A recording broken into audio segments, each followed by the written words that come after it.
안녕하세요. 저는 올해 30대 초반인 남자입니다. 저는 아직 30대밖에 안 됐지만 그동안 정말 많은 것을 보고 겪으면서 자라왔어요. 지금도 그때만 생각하면 정말 온몸에 소름이 끼칩니다. 그 인간 말종 같은 사람들을 보면서 절대 저렇게는 안 커야지 라고 생각하면서 자라왔던 것 같아요. 그때 제가 어리긴 했지만 정말 정신적으로 충격을 많이 받았습니다. 이 이야기는 제가 갓 20살이 된 사회초년생 때 있었던 일입니다. 저는 어릴 때부터 시골에서 부모님과 할머니와 함께 살았어요. 제가 태어날 때부터 할머니와 같이 살았으니까 수십 년을 함께 산 거죠. 할머니는 저를 매일 똥강아지라고 불러주시면서 저를 굉장히 아껴주셨고, 부모님도 금슬이 좋으셔서 시골이었지만 단란하고 화목한 가정이었습니다. 학교 끝나고 집에 돌아오면 할머니와 같이 놀면서 어머니가 저녁 식사를 준비해 주시는 시절이 너무 그립네요. 할머니는 말도 많으시고 웃음도 많으셔서 저와 대화도 잘 통했고 비밀 이야기도 많이 주고받았습니다. 정말 친구처럼 지냈어요. 제가 시골에서 자랐지만 학교는 조금 더 많이 걸어가야 해서 저희 동네에는 제 또래가 없어요.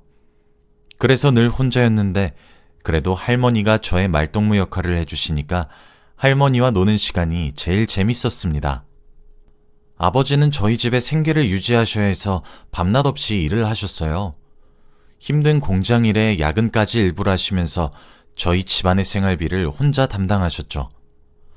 저와 어머니가 매일같이 우리도 일을 하겠다고 했지만 아버지는 끝까지 말리셨어요. 한 번은 제가 가족들 몰래 일을 한 적이 있는데 그때 아버지에게 들키고 정말 인생 최대로 크게 혼이 났습니다. 저는 힘들어하시는 아버지를 도와주기 위해서 시작한 건데 아버지는 벌써부터 일할 필요 없으니 공부만 열심히 하라며 저를 혼쭐 내셨죠. 그때 아버지의 단호함에 저는 할 말을 잃었고 다시는 일을 하지 않았습니다. 저는 꼭 성인이 되자마자 일을 해서 가족들에게 보탬이 되겠다고 결심했고 졸업만 기다렸어요. 그래서 효도는 해야겠다는 생각에 공부도 열심히 했고요.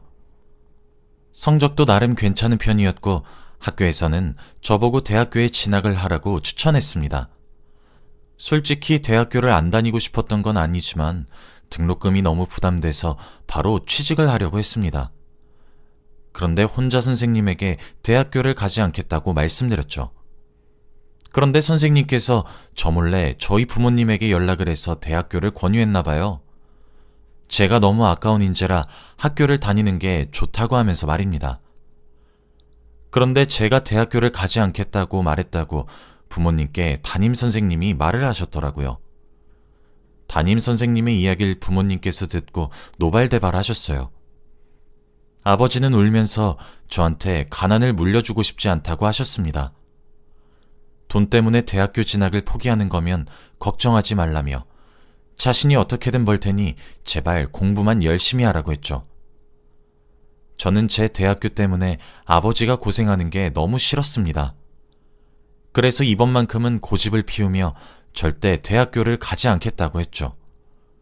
그리고 바로 취직해서 집안 살림에 보탬이 되고 싶다고 했습니다. 제가 말을 하면 할수록 아버지는 눈물을 더 흘리셨고 모든 것을 자신의 탓을 하시더라고요. 아버지가 저한테 가난을 물려줬다고 하면서 말입니다. 저는 아니라고 수백 번을 말해도 아버지는 듣지 않으셨어요. 아버지는 그날부터 저를 대학교에 보내겠다며 투잡을 뛰셨습니다. 잠을 하루에 2~3시간씩 자면서 일을 하셨고 몸을 사리지 않으셨어요. 그런데 그게 문제가 된 건지 아버지가 일하시는 공장에서 그만 사고가 나고 말았습니다. 아버지가 잠에 취해서 일을 하시다가 그만 공장 기계에 몸을 다치시고 말았거든요. 저와 어머니 그리고 할머니는 급히 응급실로 가서 아버지를 보았지만 그때는 이미 늦었습니다. 아버지는 이미 눈을 감고 계셨고 온몸이 차가우셨죠. 어머니와 할머니는 오열하며 우셨고 저는 도저히 이 상황이 믿기지 않았고 현실인지 꿈인지 파악이 되지 않았습니다. 아버지의 몸은 얼음장처럼 차가웠고 눈을 뜨고 저희를 바라보지 못했죠. 시간이 지날수록 저는 죄책감에서 헤어나오지 못했습니다. 제 대학 등록금만 아니었다면 아버지가 투잡을 하실 필요도 없었을 테니까요. 정말 아버지에게 너무 죄송했고 혼자 몰래 눈물을 삼켰습니다. 저는 한순간에 집안의 가장이 되었고 할머니와 어머니를 먹여 살려야 했어요. 그리고 아버지의 장례식장에서 상주를 보고 있는데 친척분들이 오셨습니다. 바로 작은아버지와 고모였어요. 작은아버지와 고모는 서울에서 일을 하고 계셔서 저희 집에 오시지 않았습니다. 저희가 시골에서 할머니를 보살펴드리고 있을 때는 한 번도 오신 적이 없었기에 아버지 장례식장에서 정말 오랜만에 얼굴을 뵌 거였죠.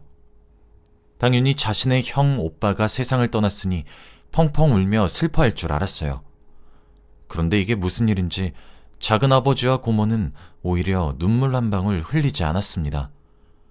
그리고 절이 끝나자마자 어머니에게 가서 아버지의 사망보험금에 관련해 이야기를 하더라고요. 정말 충격적이었어요.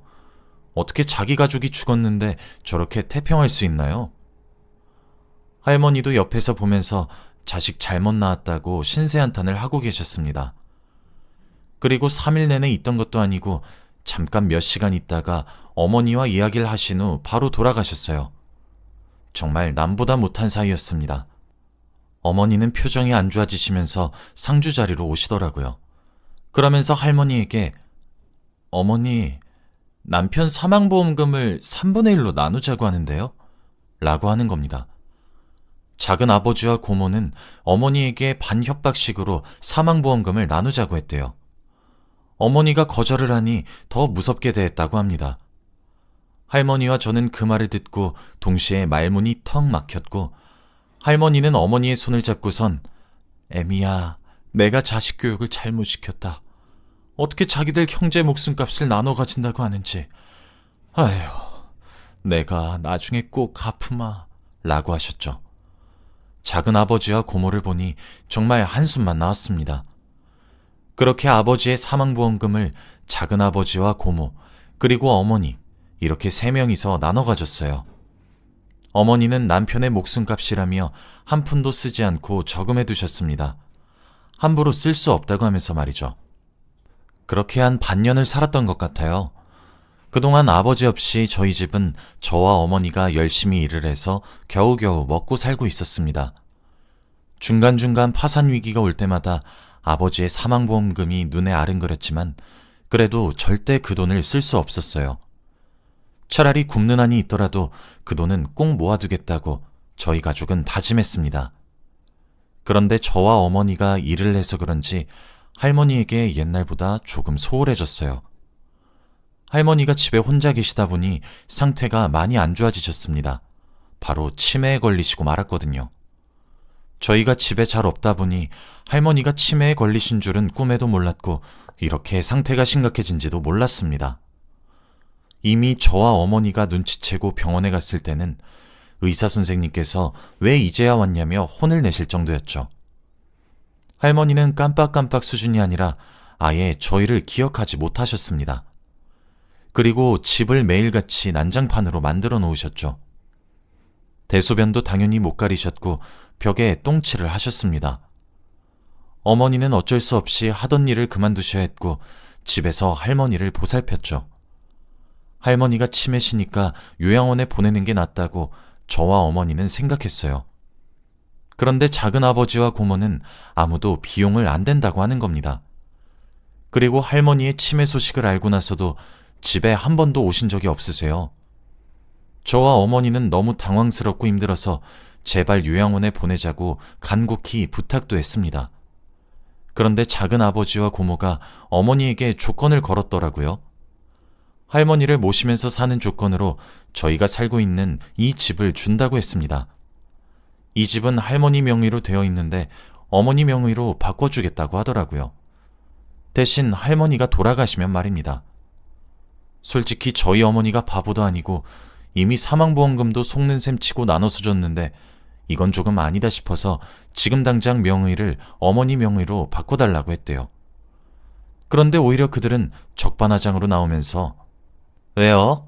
집 받고 나서 저희 엄마 버리고 도망가게요? 라고 했다는 겁니다. 어떻게 그런 막말을 할 수 있죠? 솔직히 자식인 그 사람들보다 며느리인 저희 엄마가 더 자식 노릇을 많이 한 것 같아요.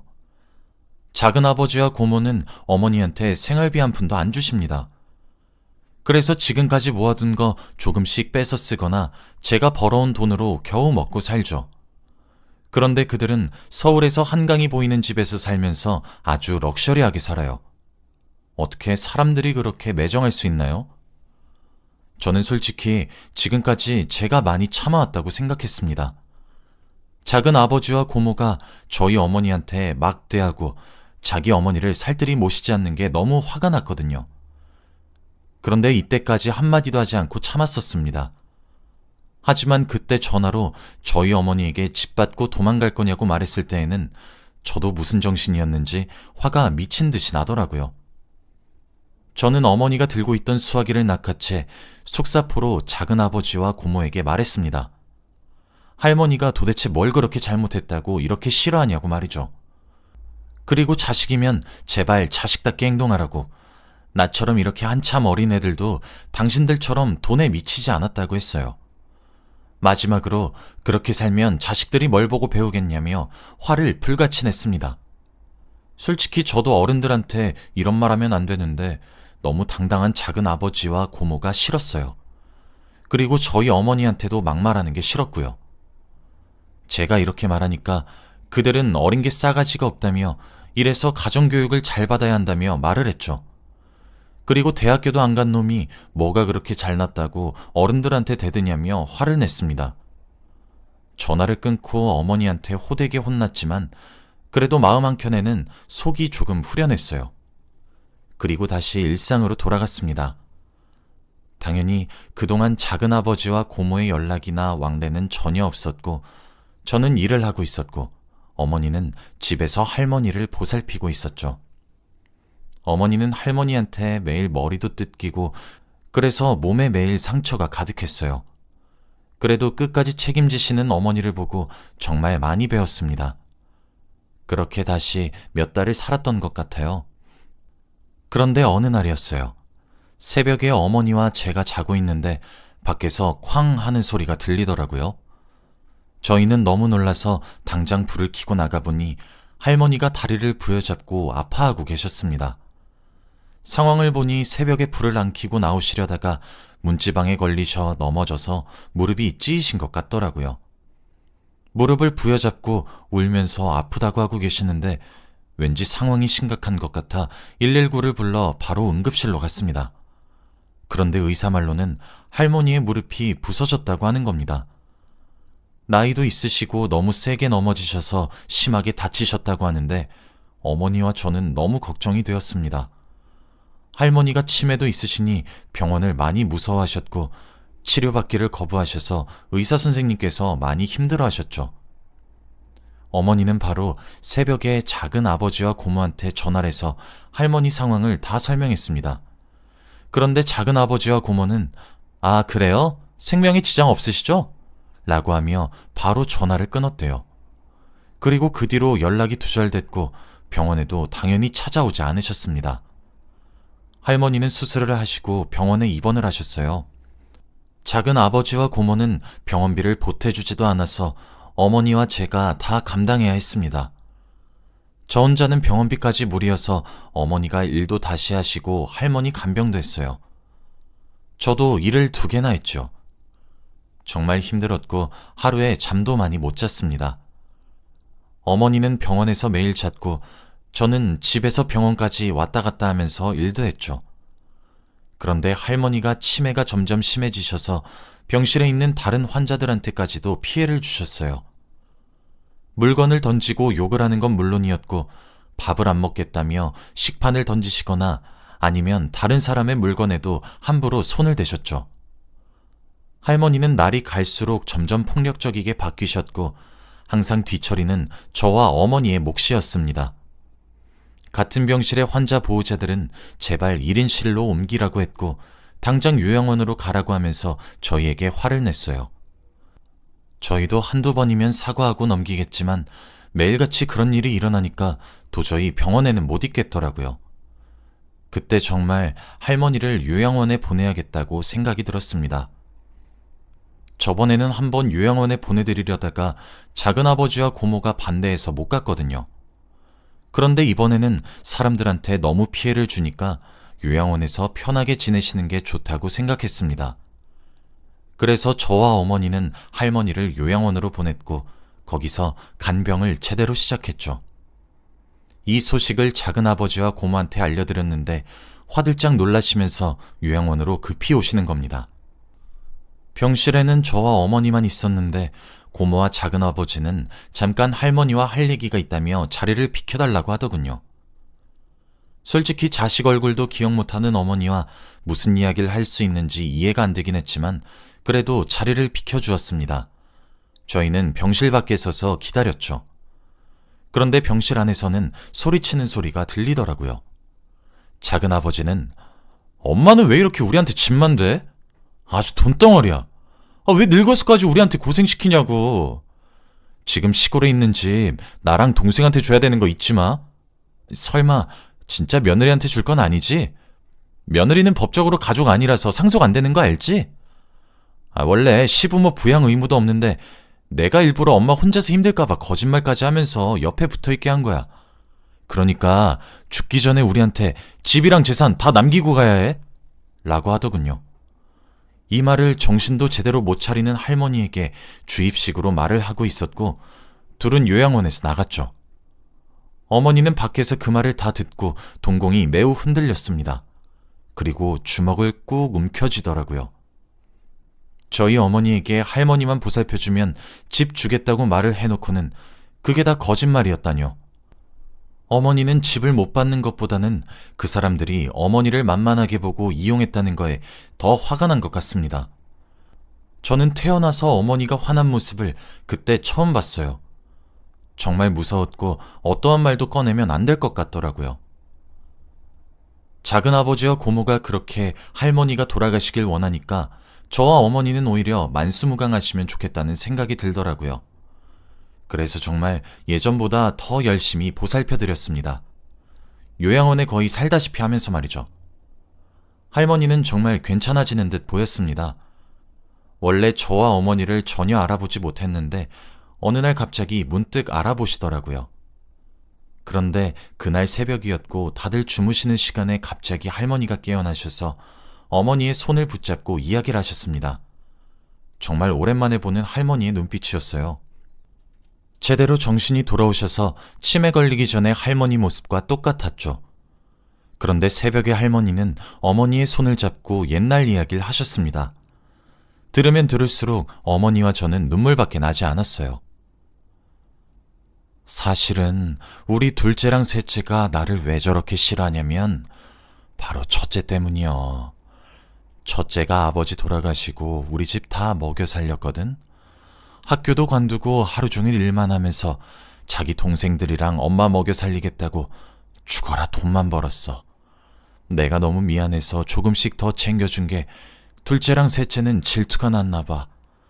그래서 아직도 자기네들은 주워온 자식인 줄 알아. 첫째만 친자식이고 첫째가 나를 유달리 닮았고 둘째 셋째가 지아빨 닮았는데 태어나고 보니까 아버지가 없으니 못 믿지. 그래서 이렇게까지 나를 미워하고 내가 얼른 죽길 바라는 거여. 다 내 탓이여. 저는 한 번도 들어보지 못했던 아버지에 대한 이야기를 듣게 되었어요. 정말 아버지는 평생 돈만 버시면서 살았던 겁니다. 어렸을 땐 동생들 먹여 살리겠다고 하고 결혼하고 아이를 낳으니 또 학비를 벌려고 일하고 오랜만에 아버지 생각이 나서 정말 펑펑 울었습니다. 그런데 할머니는 이 말을 내뱉으시곤 바로 주무셨습니다. 그리고 그날 해가 뜨는 아침 새벽에 주무시다가 돌아가셨어요. 돌아가시기 전에 기억이 잠깐 돌아오셔서 이야기를 하시고 편안히 주무시면서 돌아가신 것 같아요. 그래도 잠깐이나마 잊고 있었던 예전의 할머니 모습을 마지막으로 뵈서 너무 좋았어요. 그렇게 할머니의 장례식을 지냈는데 작은 아버지와 고모는 오히려 행복해 보였습니다. 장례식장에 온 자기 지인들이랑 하하호호 떠들면서 술만 먹고 있었고 고모는 취해서 춤도 췄습니다. 상주는 저와 어머니만 지켰죠. 그 광경을 보는데 정말 어처구니가 없더라고요. 그래놓고 매일 밤마다 부조금이 얼마나 모였는지 확인하고 둘이서 어떻게 나눌지 회의를 하는데 정말 역겨웠습니다. 그런데 할머니가 돌아가시기 전에 매일 입버릇처럼 하시는 말씀이 있었어요. 제발 자신이 죽고 나서 화장을 하지 말아달라고 했죠. 불이 너무 무섭다고 하면서 그게 자신의 마지막 소원이라고 했습니다. 당연히 저희 모두 다 그렇게 하겠다고 했죠. 그런데 갑자기 작은아버지와 고모는 태도를 바꾸면서 화장을 한다고 하는 겁니다.